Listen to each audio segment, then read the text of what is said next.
निसर्गपूरक व्यावसायिक प्रकल्पांना गती देण्यासाठी मोबाईल ॲप लवकरच मंजुरी। नागपूर जिल्ह्यातील वाघरे प्रकल्प आणि अभयारण्यभोवती असलेल्या इको सेन्सिटिव्ह झोन क्षेत्रामध्ये विकासात्मक उपक्रमांसाठी आता तात्काळ परवानगी मिळेल। ही परवानगी विविध विभागाशी संबंधित असल्यामुळे यापूर्वी वेळ लागायचा। ही प्रक्रिया अधिक पारदर्शी व सुलभ व्हावी याचा विचार करून सर्व संबंधित विभाग प्रमुखांच्या समन्वयातून विकास कामाबाबत येणारे कोणत्याही प्रकल्पांना मंजुरी प्रक्रिया गतिमान करण्यासाठी एक विशेष ॲप लवकरच उपलब्ध करू असे जिल्हाधिकारी डॉ. विपिन ईटनकर यांनी सांगितले। मुख्यमंत्री देवेंद्र फडणवीस यांनी प्रशासकीय कामकाजामध्ये अधिकाधिक तंत्रकुशलता वाढावी, AI तंत्रज्ञानाचा वापर व्हावा व यातून अधिक पारदर्शकता वृद्धिंगत व्हावी यासाठी दिलेल्या निर्देशानुसार पारदर्शी प्रशासनासाठी हे ॲप विकसित करण्यात येणार आहे। येत्या काही दिवसात हे ॲप कार्यान्वित होईल असे जिल्हाधिकारी डॉ. विपिन ईटनकर यांनी स्पष्ट केले।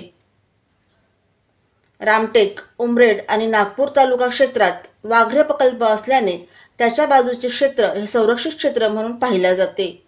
या पर्यावरण संवेदनशील क्षेत्रात नियमन केलेल्या विकास उपक्रमांसाठी परवानगी दिली जाते।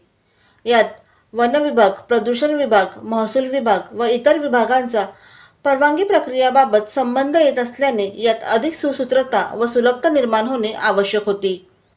महसूल मंत्री तथा पालकमंत्री चंद्रशेखर बावनकुळे यांनी दिलेल्या निर्देशानुसार आता ॲपच्या माध्यमातून परवानगी प्रक्रिया सोपी करण्यात आली आहे। जिल्हाधिकारी कार्यालयात डॉ. ईटनकर यांच्या अध्यक्षतेखाली झालेल्या बैठकीत ह्या ॲपबाबत निर्णय घेण्यात आला। नागपूर वन विभागाचे उपवनसंरक्षक भारतसिंग हाडा, पेंच वाघरे प्रकल्पाचे सहाय्यक वनसंरक्षक संदीप भारती व उपविभागीय अधिकारी बैठकीत उपस्थित होते। या बैठकीत ESZ परवानग्यांच्या प्रक्रियेसंबंधी सविस्तर चर्चा करूनच अडीअडचणी समजून घेण्यात आल्या। ही नवीन प्रणाली भारत सरकारच्या इसे ऑफ डुईंग बिझनेस उपक्रमाशी सुसंगत असून जबाबदार पर्यटन आणि नियोजित विकासास प्रोत्साहन देण्याचे उद्दिष्ट ठेवून आहे।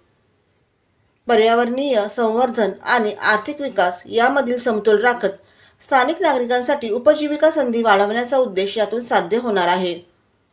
संरक्षण उपाय मजबूत करण्यासाठी आणि पर्यावरणपूरक विकासास चालना देण्यासाठी हा उपक्रम महत्त्वपूर्ण पाऊल ठरणार आहे।